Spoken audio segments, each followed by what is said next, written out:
Hey guys, Chris Fix here, and today I'm going to show you how to fix a horn that sounds like this.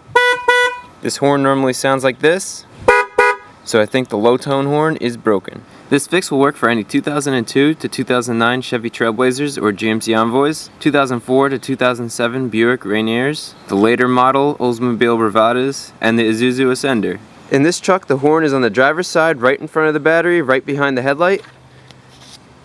And we can see there's one horn and there's the other. The good thing about this is it's easy to access. You just unscrew that one bolt right there and this whole unit will come out. You just need to unclip the wiring harness, which is right here. Then we could take these out and we could test the horn and see if that's the actual problem. So here are all the tools you're going to need, not many. You're just undoing one bolt and you use a screwdriver to help you undo the wiring harness clips. We're going to be using a 10mm socket. You're going to need about 1 foot of extensions. A nice universal joint extension will be helpful because then we can get in here without taking a plastic off, which may otherwise be in the way. And we have a nice new low tone horn. I'd like to thank Auto Parts Warehouse for sending me a horn to replace in this Trailblazer.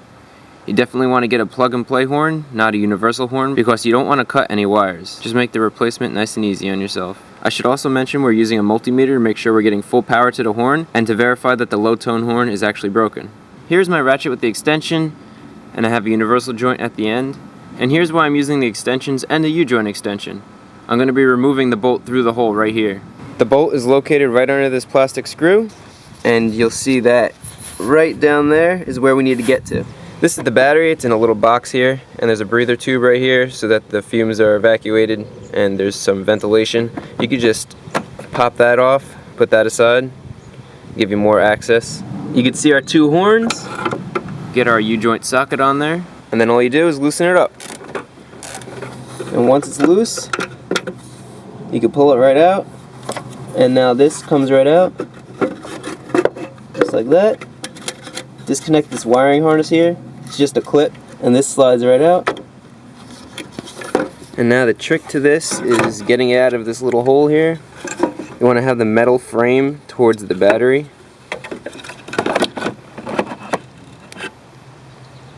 And that'll come out just like that. Now you can see we have our low and our high horns here. I think the low is bad. Before we replace anything, let's check continuity.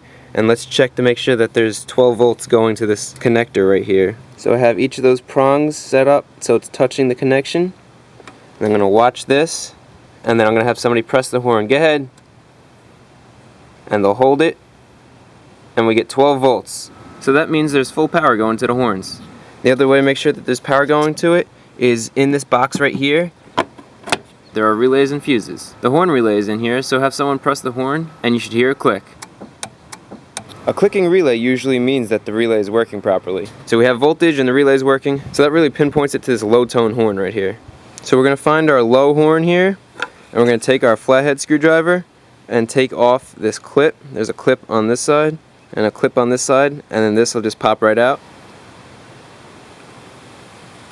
Be careful with these clips, they're just plastic.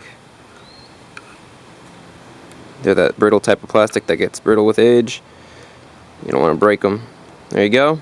And now we're going to check the continuity for this horn to make sure that there's a complete circuit in here. For continuity, we're going to set it to 20,000 ohms, and just take one side of each prong, and we'll touch each prong to each metal contact to make sure you're in contact with the metal real good. And you can see there's no continuity.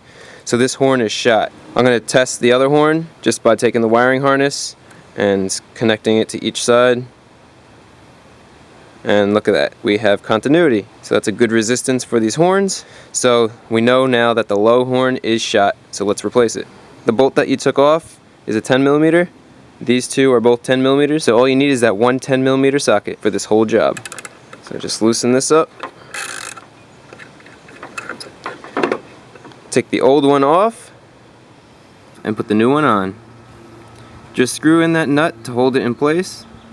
You want to make sure that these are facing the same direction, downwards, so if any rain or water gets in here, it drains out and doesn't go into the horn and mess up the electronics. So now we just snug this up.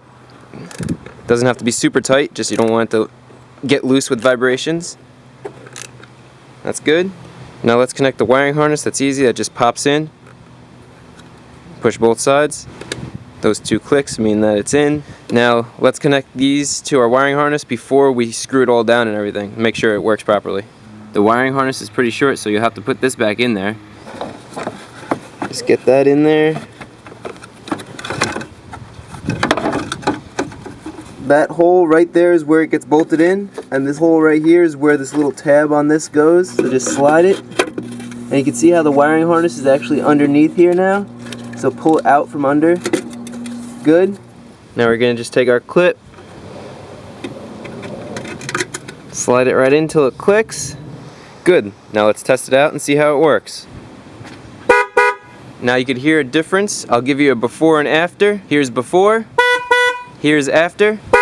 Big difference there. Sounds great now. So job well done. Let's screw that last bolt in, and this job is complete. Align your hole and then grab your bolt and hand tighten it. Once it's hand tightened, just slide your extension with the ratchet on it. Get your socket on there, and now just tighten away. Snug it up. Just make sure it's pretty tight. And then the last thing we need to do is get this vent hose for the battery back on. Good. And we are done. And that's how you diagnose and change a horn. Very simple job on this Trailblazer or GMC Envoy, whatever you're doing it on. And it's pretty easy on most makes and models. Hopefully this video was helpful. If it was, give it a thumbs up. Also consider subscribing. I publish how-to videos weekly, and I answer all the questions and comments you guys leave in the comment section below. On the screen are going to be other how-to videos. To get to those videos, you could click on the screen, or you could find the links in the description below. Also in the description below are the Chris Fix Facebook and Twitter pages. If you use Facebook or Twitter, check it out. And finally, I'd like to thank Auto Parts Warehouse for sending me this horn so I could install it. The link to their website is in the description below as well.